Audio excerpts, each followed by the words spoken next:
Good morning student, good morning. Myself Kailash Chotiya, मेरा नाम कैलाश चोटिया है। जैसा कि बच्चों आप मेरे से परिचित हैं और जो हमारा रघुनाथ स्कूल जो रतनगढ़ का सबसे बेस्ट स्कूल है, सबसे अच्छा स्कूल है, सबसे फेमस स्कूल है, उसकी ओर से आपको घर बैठे ऑनलाइन क्लासेज उपलब्ध करवाई जा रही है। उन ऑनलाइन क्लासेज में मैं कक्षा 11 में आपको पॉलिटिकल साइंस पढ़ा रहा हूँ। जैसा कि बच्चों हमने कल 73वें और 74वें संविधान संशोधन, उसके क्रियान्वयन और स्वरूप के बारे में पढ़ा था। आज हम 73वें और 74वें संविधान संशोधन के क्रियान्वयन कैसे हुआ है और किन किन राज्यों में कैसे कैसे इसे लागू किया गया है, इनके बारे में पढ़ेंगे।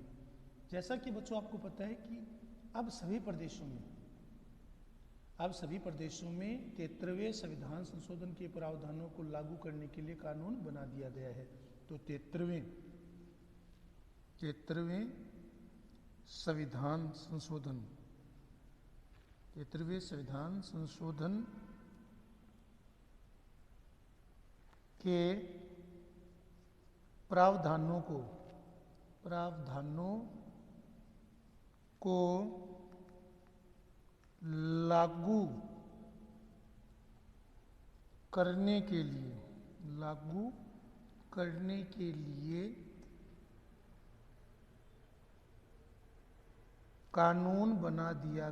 लिए कानून बना दिया गया है। हमारे देश में 73वें संविधान संशोधन के प्रावधानों को लागू करने के लिए कानून बना दिया गया है। यानी कि जो पंचायती राज व्यवस्था है उसके लिए उसे लागू हुए अधिकांश समय वो हो गया है। इस अवधि में कई राज्यों में दो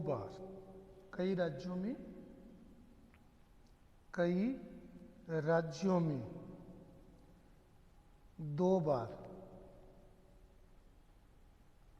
और कुछ राज्यों में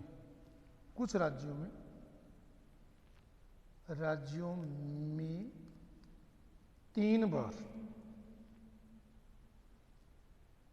बार पंचायती राज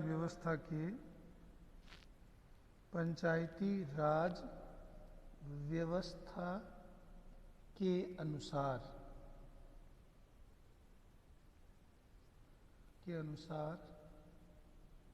पंचायती राज व्यवस्था के अनुसार चुनाव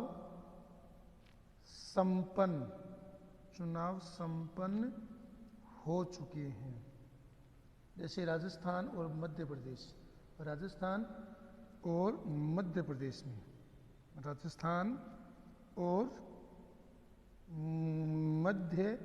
प्रदेश में 3 दफे पंचायती राज व्यवस्था के चुनाव है वो हो चुके हैं।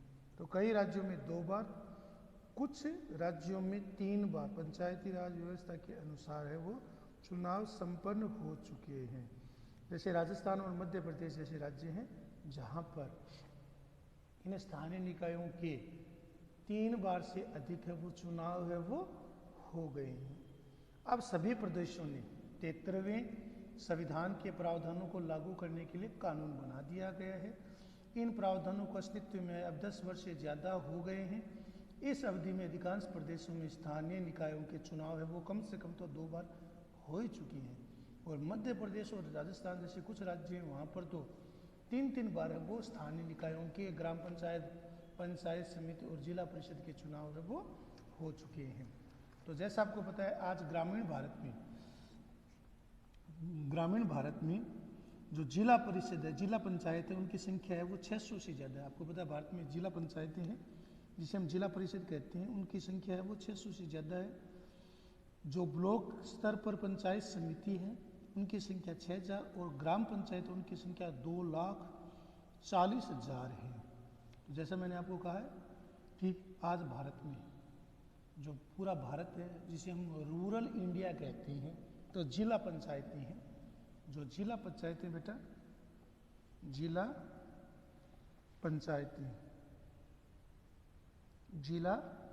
पंचायतें उनकी संख्या 600 से ज़्यादा है, 600 से ज़्यादा है। पंचायत समिति उनकी संख्या वो 6000 से ज़्यादा है। तथा जो ग्राम पंचायतें हैं पूरे भारत में, ग्राम पंचायत, ग्राम स्तर पर ग्राम पंचायत, उनकी संख्या 2,40,000 से ज़्यादा है। इसी प्रकार तो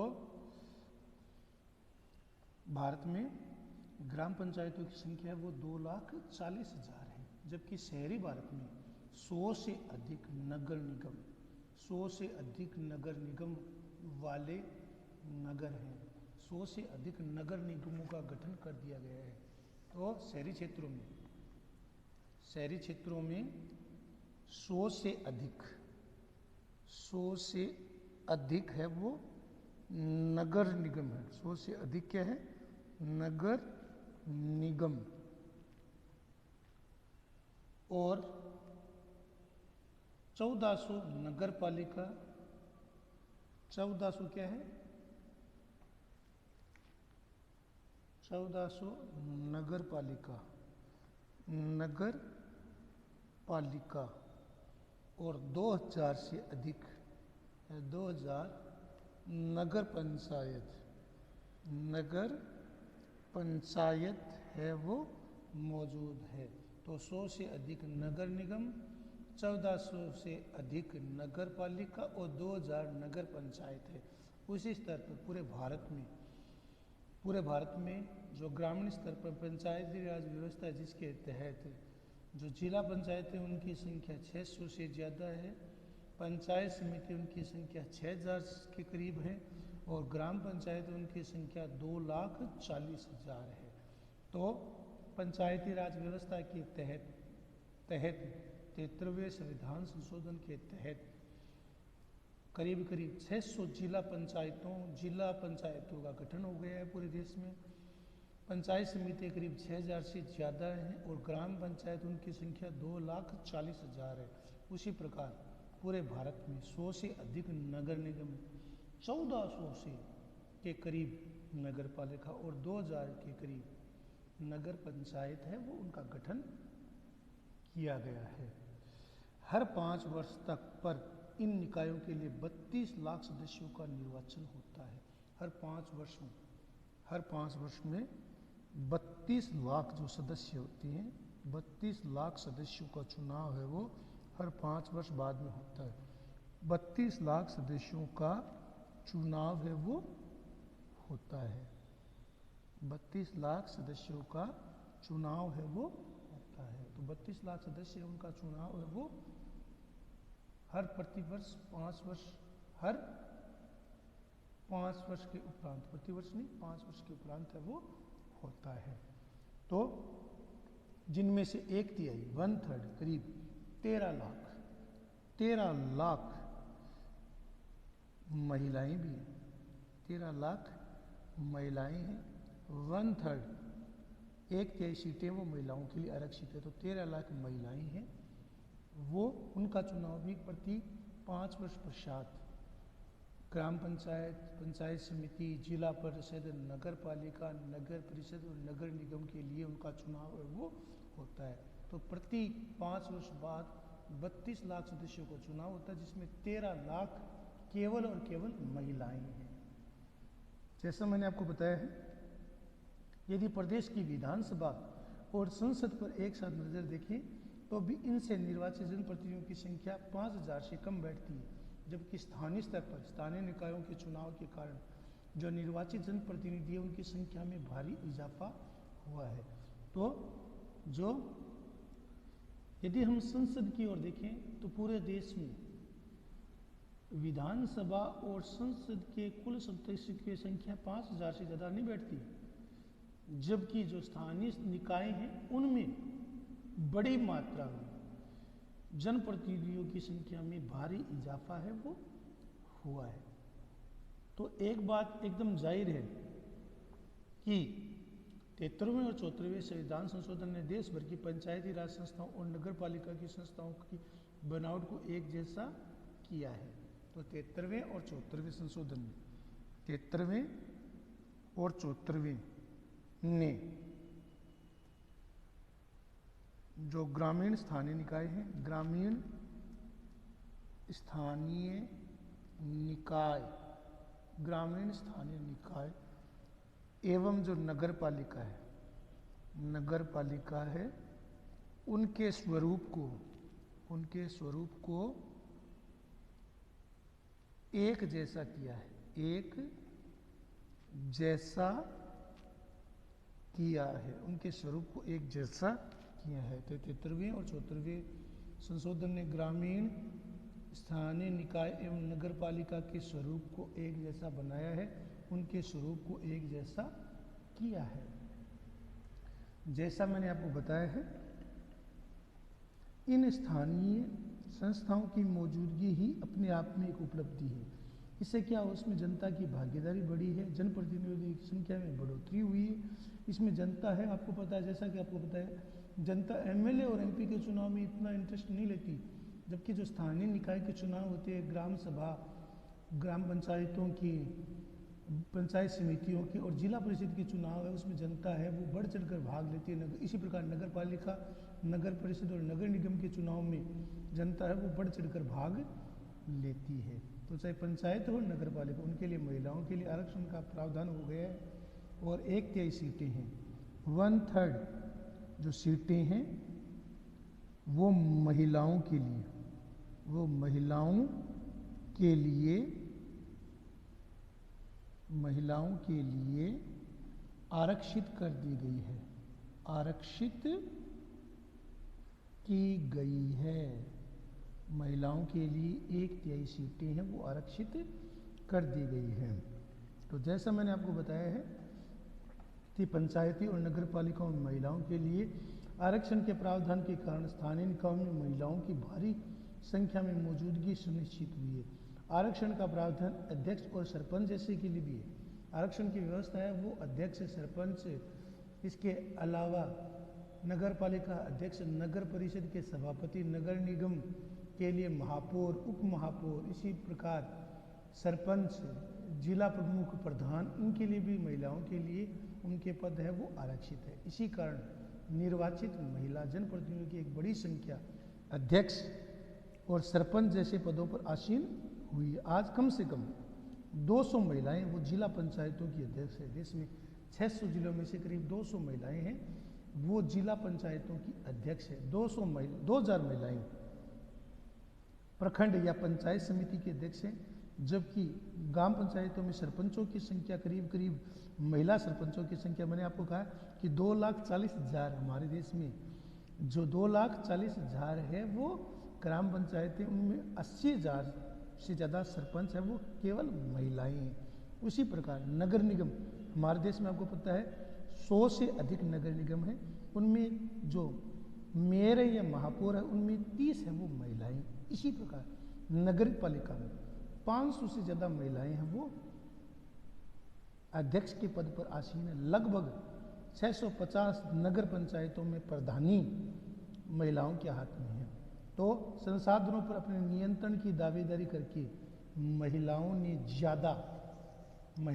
ज़्यादा है वो शक्ति और आत्मविश्वास अर्जित किया है।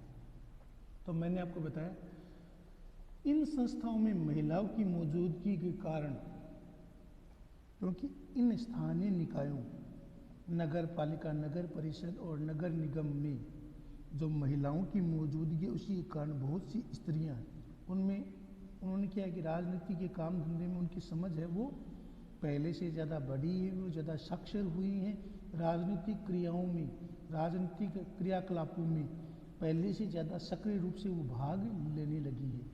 अनेक मामलों में पाया गया है कि स्थानीय निकायों के विचार विमर्श में महिलाओं की मौजूदगी उसमें नया परिप्रेक्ष्य जोड़ती है, चर्चा ज़्यादा संवेदनशील होती है। अनेक मामलों में ये देखा गया है कि महिलाएं अपनी मौजूदगी दर्ज कराने में असफल रही अथवा महिलाओं के पद पर आसीन कराकर परिवार का मुखिया उसके सहारे फैसला लेता रहा। लेकिन अब ये ऐसी संख्या वो तेज़ी से कमी आ रही है।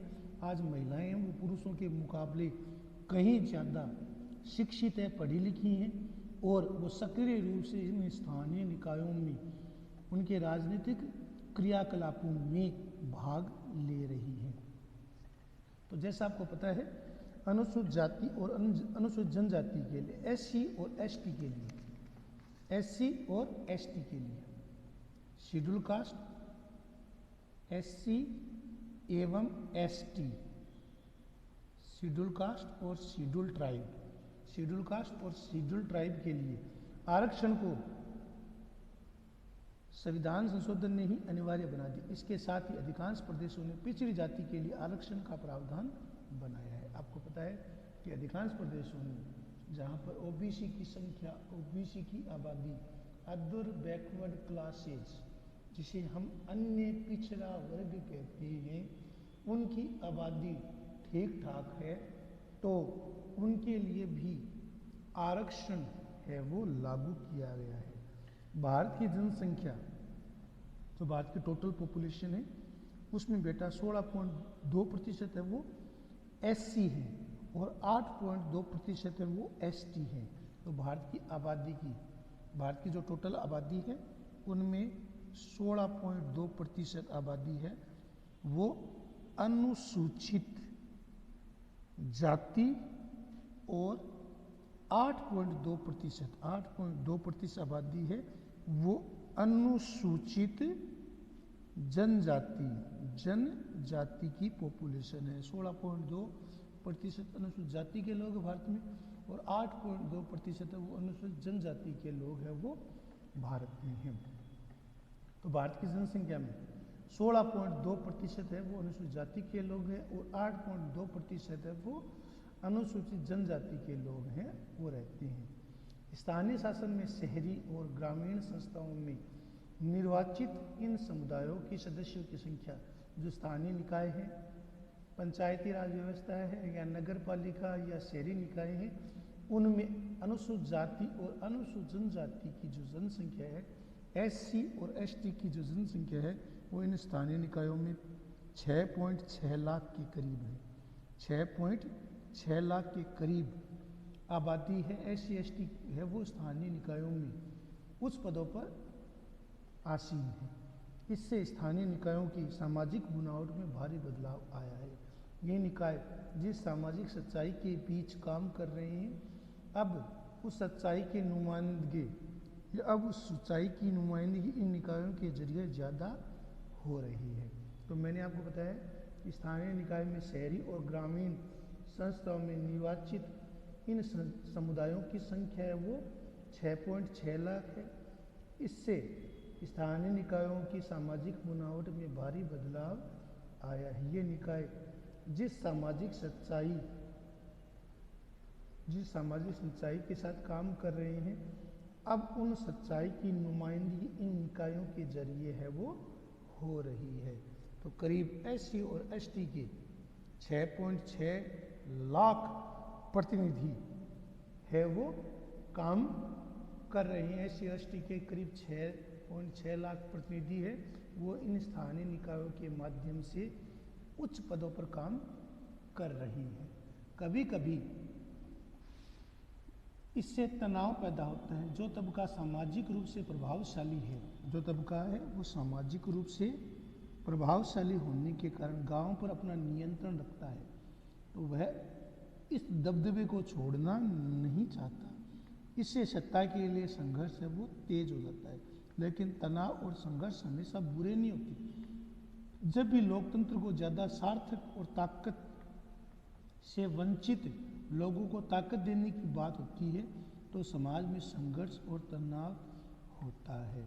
तो कभी कभी इससे क्या होता है, तनाव भी पैदा होता है। जो ग्राम क्षेत्र में, जो ग्रामीण क्षेत्र में जो शक्तिशाली, प्रभुत्वशाली जो वर्ग है, जो समुदाय हैं, जिनका राजनीति में दखल है, जो उच्च वर्ग से लोग हैं, वो किसी भी तरीके से गांव पर, उसके समाज पर अपना नियंत्रण छोड़ना नहीं चाहता। इससे जो सत्ता का संघर्ष है वो तेज होता है, जिसके कारण समाज है या जो गांव है उसमें जो विभाजन है वो हो जाता है, लेकिन तनाव और संघर्ष हमेशा बुरा नहीं होता।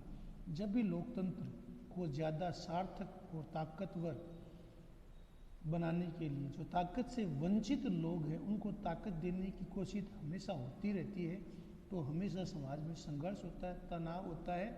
उच्च वर्ग और निम्न मध्यम वर्ग के बीच हमेशा संघर्ष है वो होता रहता है। तो जैसे मैंने आपको बताया गया कि संविधान में संशोधन के द्वारा 29 विषयों को स्थानीय निकायों के हवाले कर दिया गया है। संविधान के जो 29 विषय हैं उन्हें स्थानीय निकायों के अधीन कर दिया गया। ये सारे विषय स्थानीय विकास और जन कल्याण की जरूरत से संबंधित है। स्थानीय शासन के कामकाज के पिछले दशकों से अनुभव बताते हैं कि भारत में से अपना कामकाज स्वतंत्रतापूर्वक करने की छूट बहुत कम है। अनेक प्रदेशों ने अधिकांश विषय स्थानीय निकायों को नहीं सौंपे थे। इसका मतलब है कि स्थानीय निकाय कारगर ढंग से काम नहीं कर सकते। इस तरह इतने सारे जनप्रतिनिधियों के निर्वाचन करने का पूरा काम बस प्रतीकात्मक बनकर रह गए। कुछ लोग स्थानीय निकायों के निर्माण की आलोचना यह कहकर करते हैं कि इससे प्रादेशिक और केंद्रीय स्तर पर जिस प्रकार के फैसले लिए जाते हैं उसमें कोई बदलाव नहीं आता। इसलिए हम कह सकते हैं कि स्थानीय निकाय है वो कारगर ढंग से काम नहीं करते। प्रदेश की सरकार या केंद्र सरकार है उनके मामलों में दखल है वो देती है। तो कुछ लोग स्थानीय निकायों के निर्माण की इस आधार पर आलोचना करते हैं कि इससे जो प्रदेश है, राज्य है और जो केंद्र सरकार है उसमें जो फैसले लिए जाते हैं उन पर कोई दबाव नहीं आता। तो क्या होगा, स्थानीय स्तर की जनता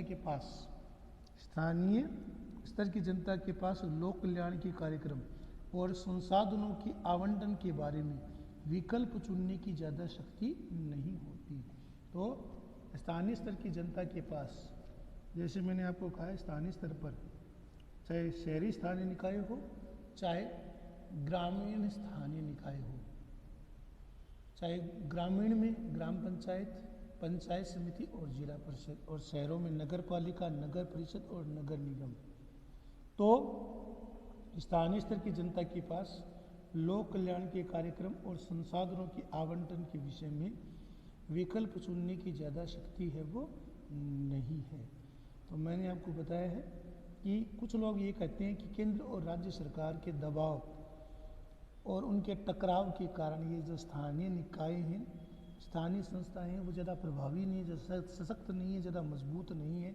लेकिन इन आलोचनाओं को दरकिनार रखते हुए इसमें कोई किसी प्रकार का बदलाव नहीं आता। स्थानीय स्तर की जनता के पास लोक कल्याण के कार्यक्रम और संसाधनों के बारे में विकल्प चुनने की ज़्यादा शक्ति नहीं होती है, ऐसा हम नहीं कह सकते।